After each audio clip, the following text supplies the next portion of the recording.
Hello, I'm Dr. Rutul Patel. I'm a consultant vitreoretinal surgeon, ophthalmologist based in Ahmedabad, and today I'm going to talk about macula and its common disorders. First of all, let us see what is macula. So this is a cut section of a human eyeball, and this is the front portion of the eyeball, and this is the inner part of the eyeball, which shows retina, which is the sensitive layer of the eye. In the center of the retina is a spot which is known as macula, and this macula is the most sensitive area of the retina, and it is responsible for our central vision.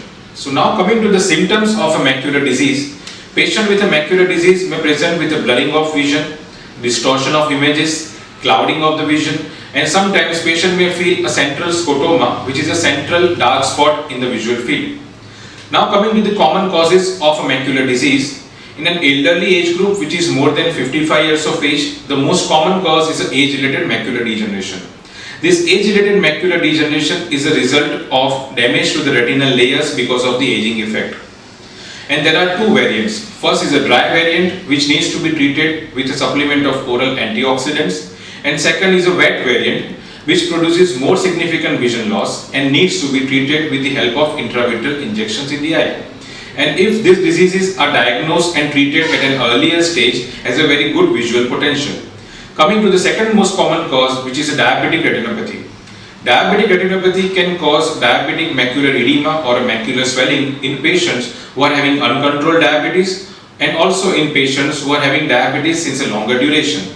So it is very important for all diabetic patients to get their retina evaluated at least once in a year, even if their diabetes is under normal control, even if they are not having any symptoms, because these diseases, if they are diagnosed at an earlier stage, has a very good visual potential. Other causes like high blood pressure as well as high cholesterol levels can also produce some vein occlusion in the retina, leading to the macular swelling, which needs to be treated with the help of intravitreal injections.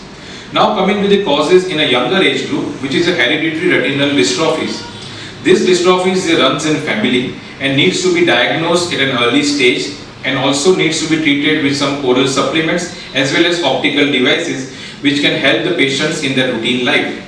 So in conclusion, patients who are more than 55 years of age or patients who are having diabetes needs to get their retina evaluated at least once in a year, because we can diagnose this disease at an earlier stage so that we can prevent any permanent vision loss. Thank you so much.